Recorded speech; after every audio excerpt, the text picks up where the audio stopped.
ज्ञान गंगा गीता दर्शन। गीता के सम ज्ञान नहीं, गीता के समान कहीं दूसरा ज्ञान नहीं। पूर्व प्रसंग में आप श्रवण कर रहे थे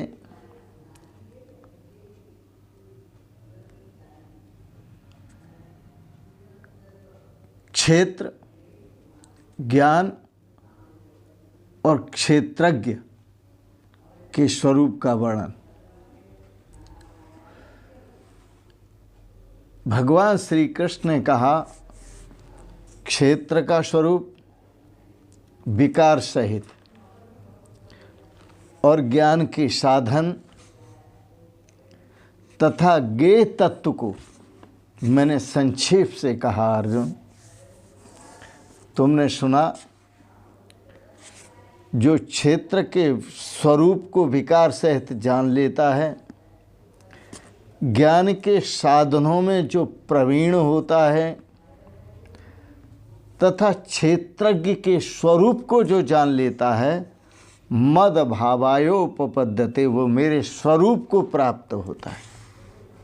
यह पूर्व प्रसंग में आप श्रवण कर रहे थे।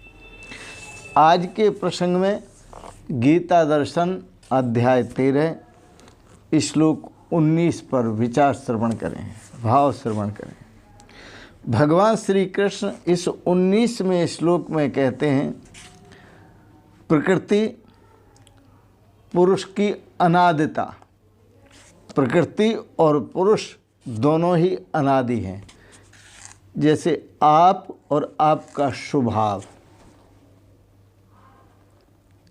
हमेशा साथ रहता है। जहाँ आप होंगे वहाँ स्वभाव होगा।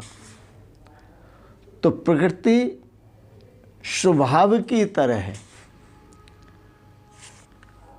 जहाँ दूसरा भाव प्रकृति मानव की छाया की तरह है। जहाँ जहाँ मानव जाता है वहाँ वहाँ उसकी छाया जाती है। छाया का मानव के बिना कोई अस्तित्व नहीं है। इसी तरह परमात्मा के बिना प्रकृति का भी कोई अस्तित्व नहीं है। जहाँ जहाँ परमात्मा वहाँ वहाँ प्रकृति।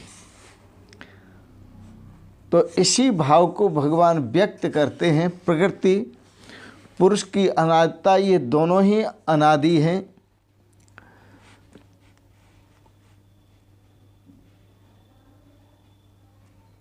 तो भगवान श्री कृष्ण प्रकृति और पुरुष की अनादिता तथा प्रकृति से ही जितने विकार उत्पन्न हुए हैं वह प्रकृति से उत्पन्न हुए हैं, और जितने संसार के पदार्थ हैं वह प्रकृति के गुणों से, गुणों की उत्पत्ति प्रकृति से, गुणों की उत्पत्ति और उन गुणों के आधार पर सभी पदार्थों की उत्पत्ति,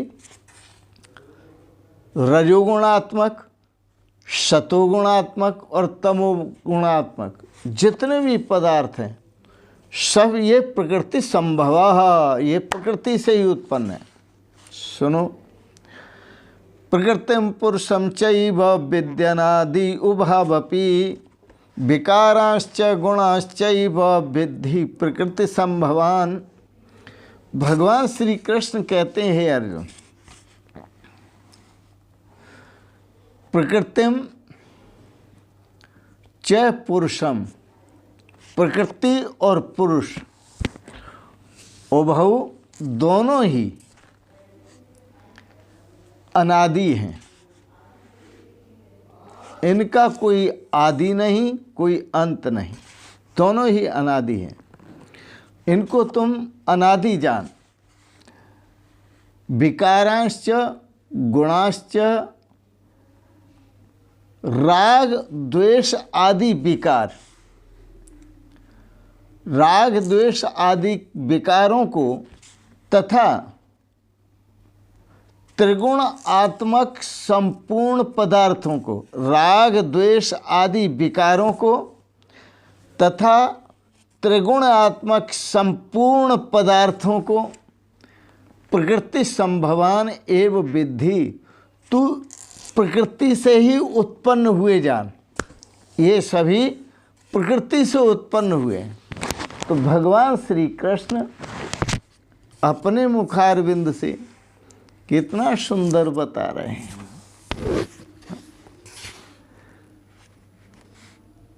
और इसे समझना है। प्रकृति स्वभाव, अमुक व्यक्ति की प्रकृति ऐसी है। क्या अर्थ करेंगे? अमुक व्यक्ति की प्रकृति ऐसी है, अमुक व्यक्ति की प्रकृति ऐसी है, किसी की भी प्रकृति किसी से नहीं मिलती। अक्सर ऐसा देखा जाता है कि किसी की प्रकृति किसी से नहीं मिलती। सबकी अपनी अपनी प्रकृति अलग है, सबका अपना अपना स्वभाव अलग है। और स्वभावस्तु प्रवर्तते, स्वभाव ही सर्वोपरि है।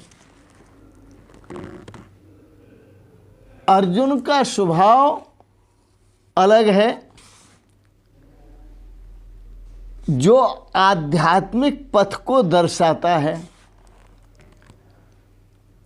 दुर्योधन का स्वभाव अलग है, जो भौतिकवाद को दर्शाता है।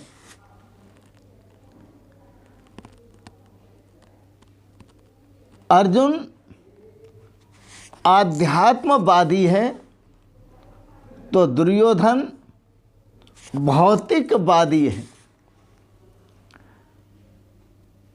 जिसकी दृष्टि परमात्मा पर होती है, जिसके साथ परमात्मा होता है, वो आध्यात्मिकवादी है।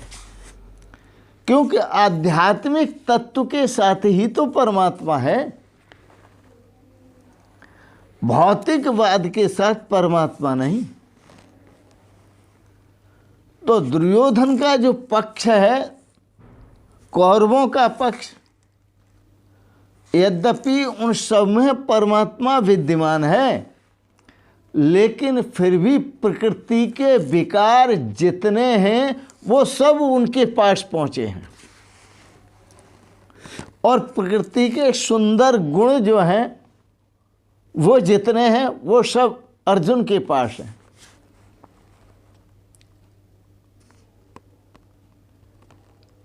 यह गीता ज्ञान का उपदेश कौरव और पांडवों के बीच में तो है,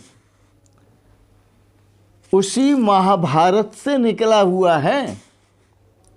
सुंदर। तो जो दुर्योधन है, उसकी मानसिकता, उसका स्वभाव भौतिकवादी है, उसकी प्रकृति भौतिकवादी है। और धृतराष्ट्र, जिनको कहना चाहिए धूर्त राष्ट्र, धृतराष्ट्र, वह आंखों से अंधे हैं। यह अंधेपन का जो भाव दिखाया है, वह इसलिए दिखाया है कि यह भौतिकवादी हैं। परमात्मा होते हुए भी इनको नहीं दिख रहा है, यह किन्हीं स्वप्नों में जी रहे हैं। जो नहीं है उसे देख रहे हैं, जो नाशवान है उसे देख रहे हैं, जो विकारवान है उसे देख रहे हैं, लेकिन उन्हें निर्विकार परमात्मा दिखाई नहीं देता।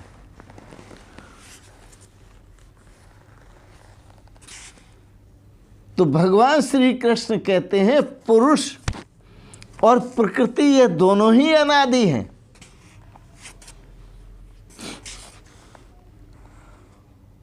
और समस्त विकार यह प्रकृति संभवा, प्रकृति से उत्पन्न है। त्रिगुण आत्मक जो पदार्थ हैं सब प्रकृति से उत्पन्न हैं। तो जो प्रकृति से उत्पन्न होता है वो प्रकृति का स्वरूप होता है,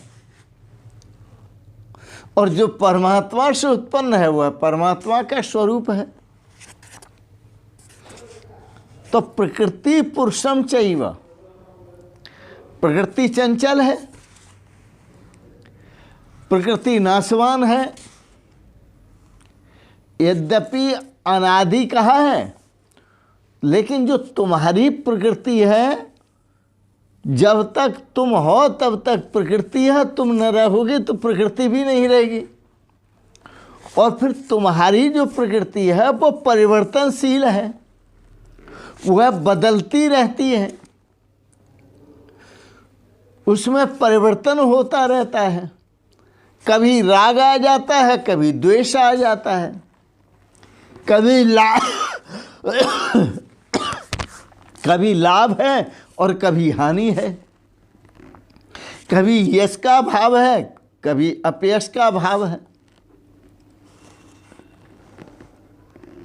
कभी अच्छे विचार हैं, कभी बुरे विचार हैं। तो प्रकृति का जो स्वभाव है, आप जो पुरुष का स्वभाव है उसमें वह परिवर्तनशील है। पुरुष का जो स्वभाव है वह क्षणिक है, एक क्षण में कुछ है और दूसरे क्षण में कुछ है। तो यह सब जो उत्पन्न होते हैं वो प्रकृति से, प्रकृति के गुणों से उत्पन्न होते हैं। और जो आध्यात्मिक सृष्टि है वह सुदृढ़ सृष्टि है, वह ऐसा संकल्प, ऐसी साधना है कि जिससे, जिस साधना में प्रगाढ़ होने से, प्रवीण होने से भगवान कहते हैं मद भावाय उपपद्यते, मेरे भाव को उत्पन्न होता है। अंतर समझें, अर्जुन की दृष्टि भगवान पर है, धृतराष्ट्र की दृष्टि भोगों पर है। अर्जुन की दृष्टि भगवान पर, इसलिए अर्जुन जो बातें करता है वो भगवान से बातें करता है। धृतराष्ट्र जो बातें करता है वो भोगों से बातें करता है।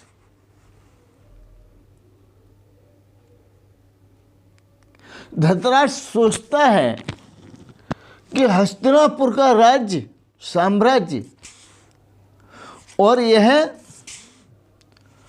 जो नाना प्रकारों के भोगों से संपन्न राज्य मेरे पुत्रों को मिल जाए। तो पुत्र भी भौतिक हैं और नाशवान हैं, वह राज्य भी भौतिक है और नाशवान है, वह भोग भी भौतिक हैं और नाशवान है। तो धृतराष्ट्र जो चिंतन करता है, दुर्योधन जो चिंतन करता है, वो उन्हीं का चिंतन करता है जो नाशवान है। यहाँ भगवान श्री कृष्ण कहते हैं अर्जुन को अविनाशी का चिंतन करो, नाशवान का नहीं। नाशवान में तो एक स्वाभाविकता है कि यह नाशवान जितने भी भोग पदार्थ हैं वो आते हैं और जाते हैं, उपजते हैं और विनष्टते हैं, और जितने भी शारीरिक संबंधी हैं वो जन्मते हैं और मरते हैं।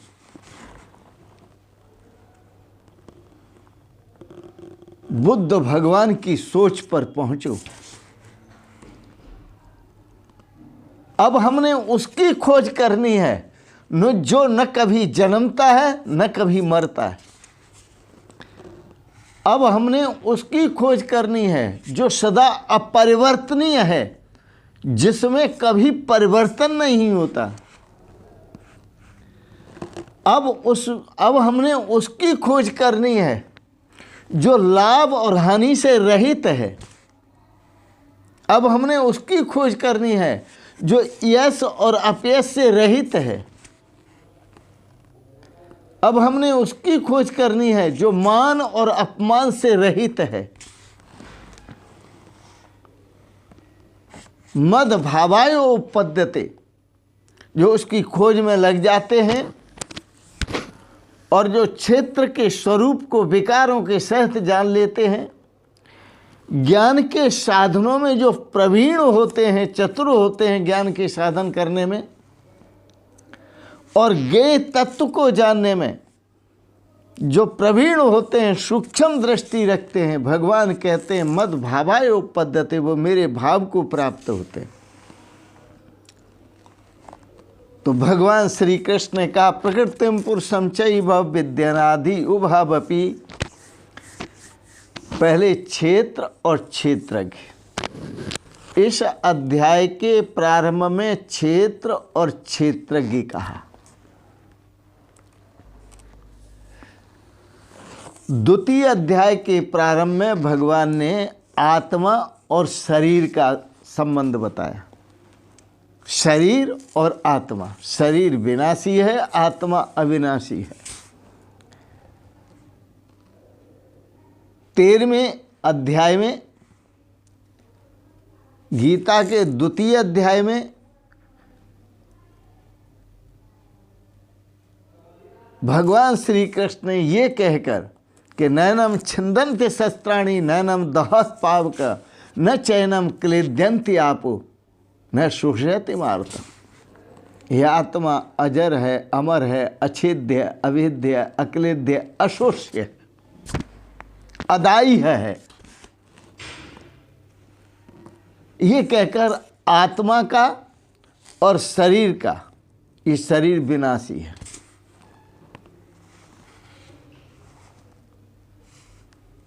शरीर जड़ है, शरीर नाशवान है। वहाँ शरीर और आत्मा का उदाहरण दिया। जो शरीर था वही यहाँ क्षेत्र है और आत्मा ही क्षेत्रज्ञ है।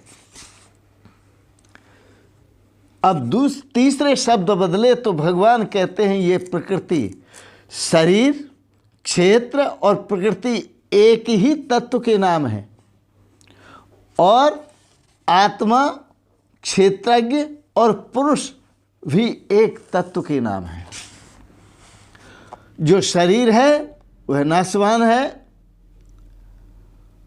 और जो क्षेत्र है वह भी नाशवान है, विकारवान है, नाशवान है, और जो प्रकृति है वह भी नाशवान है और विकारवान है। जो आत्मा है वह निर्विकार है। इसलिए तो उस आत्म स्वरूप को जानकर अर्जुन ने कहा अमर है आत्मा मेरी, कजा से मैं नहीं डरता, मेरे अहमाल अच्छे हैं, खुदा से मैं नहीं डरता। मेरी आत्मा अजर अमर है। तो आत्मा, क्षेत्रज्ञ और पुरुष यह अमृत है, अमृत हैं, अमर हैं, निर्विकार हैं। यह मान और अपमान से रहित हैं, यश अपयश से रहित हैं, लाभ हानि से रहित हैं, जन्म मृत्यु से रहित। प्रकृतिम पुरुषम चैव विद्यनादि उभावपि, दोनों ही अनादि। विकाराश्च गुणाश्चैव बुद्धि प्रकृति संभवान। विकार, गुण प्रकृति से उत्पन्न और वह गुणों के अनुसार जितने पदार्थ, रजोगुणात्मक, सतोगुणात्मक, तमोगुणात्मक, वो सब विकारवान। राग और द्वेष आदि विकारों को तुम प्रकृति से उत्पन्न हुए जानो। त्रिगुणात्मक पदार्थों को भी प्रकृति से उत्पन्न हुए जाना। अर्जुन आओ सुंदर भजन सुनाते हैं और अपने स्वरूप पर दृष्टि डालते हैं। मैं प्रकृति नहीं हूँ, मैं शरीर नहीं हूँ, मैं क्षेत्र नहीं हूँ, मैं आत्मा हूँ, मैं क्षेत्रज्ञ हूँ, मैं वह परम पुरुष अविनाशी हूँ, वह अविनाशी परम पुरुष हूँ। ऐसा भाव रखते हुए आओ बड़े प्रेम से पूज्य चरण श्री स्वामी गीतानंद जी महाराज का एक भजन बोलते हैं। मनुआ सोहम गाले, मनुआ सोहम गाले, मनुआ सोहम गाले, मनुआ सोहम गाले। पंचभूत यह पिंजरा तेरा, पंचभूत यह पिंजरा तेरा, जिसमें तूने लिया बसेरा, जिसमें तूने किया बसेरा। क्यों कहता है मैं और मेरा, क्यों कहता है मैं और मेरा। यह आसक्ति हटा ले, मनुआ सोहम गाले। यह आसक्ति हटा ले, मनुआ सोहम गाले, मनुआ सोहम गाले, मनुआ सोहम गाले। जल नहीं गीला तुझे करेंगे, जल नहीं गीला तुझे करेंगे, पवन तुझे नहीं भेद सकेंगे, पवन तुझे नहीं भेद सकेंगे, शस्त्र तुझे नहीं छेद सकेंगे, शस्त्र तुझे नहीं छेद सकेंगे। क्या बरछी क्या भाले, मनुआ सोहम गाले। क्या बरछी क्या भाले, मनुआ सोहम गाले, मनुआ सोहम गाले, मनुआ सोहम गाले। देह दृष्टि को त्यागो प्यारे, देह दृष्टि को त्यागो प्यारे, निज स्वरूप में हो मत वारे, निज स्वरूप में हो मत वारे। चेतन रूप जीव हैं सारे, चेतन रूप जीव हैं सारे। ना गोरे ना काले, मनुआ सोहम गाले। ना गोरे ना काले, मनुआ सोहम गाले, मनुआ सोहम गाले, मनुआ सोहम गाले। काया नगर में 9 दरवाजा, काया नगर में 9 दरवाजा, काया नगर में 9 दरवाजा।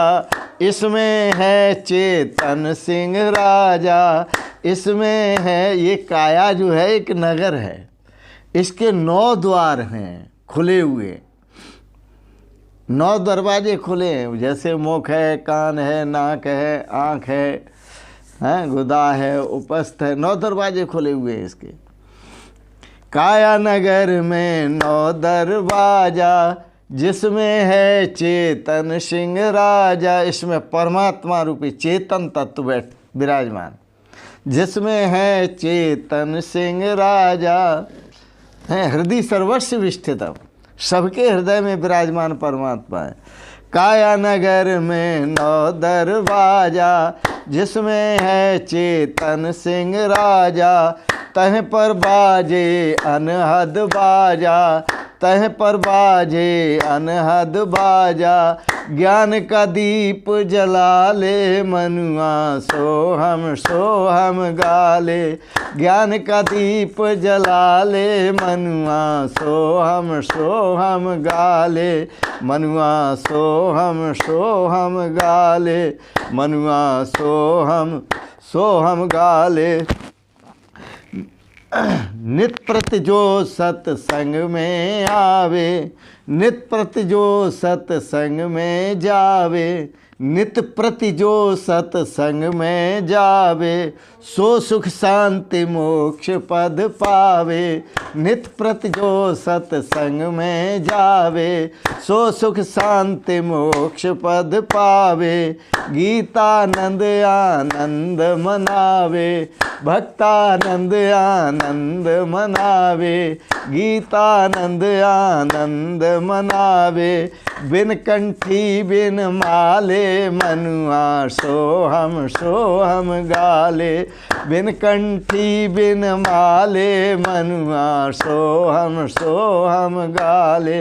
मनुआ सोहम गाले। मनुआ सोहम गाले। मनुआ सोहम गाले। मनुआ सोहम गाले। मनुआ सोहम गाले। मनुआ सोहम गाले। मनुआ सोहम। नित्य प्रति जो सत्संग में आए, ये प्रेरणा दे दी। जो सत्संग नित्य प्रति करते हैं, शास्त्रों के स्वाध्याय के माध्यम से या संत महापुरुषों के चरण कमलों में उपस्थित होकर उनके वचना अमृत श्रवण करके, उनके द्वारा ज्ञान अमृत श्रवण करके वही सुख और शांति को प्राप्त होते हैं। सदा संत आनंद में रहते हैं और उस अवस्था में न कंठी की ज़रूरत है न माला की ज़रूरत है। उस अवस्था में तो जब साधना परक जीवन होता है तो वह आनंद से भर जाता है, परमात्मा भाव से भर जाता है और परमात्मा स्वरूप को उपलब्ध होता है। इन शब्दों के साथ ही आप सबके प्रति मंगलमयी शुभ कामनाएं करते हुए एक बात जरूर कहेंगे, गीता पर विचार भाव अच्छे लगे आप इनको सब्सक्राइब करें, लाइक करें, शेयर करें। इन शब्दों के साथ ही आप सभी के पावन श्री चरण कमलों में प्रणाम करते हुए ओम शिवोहम शिवोहम शिवोहम।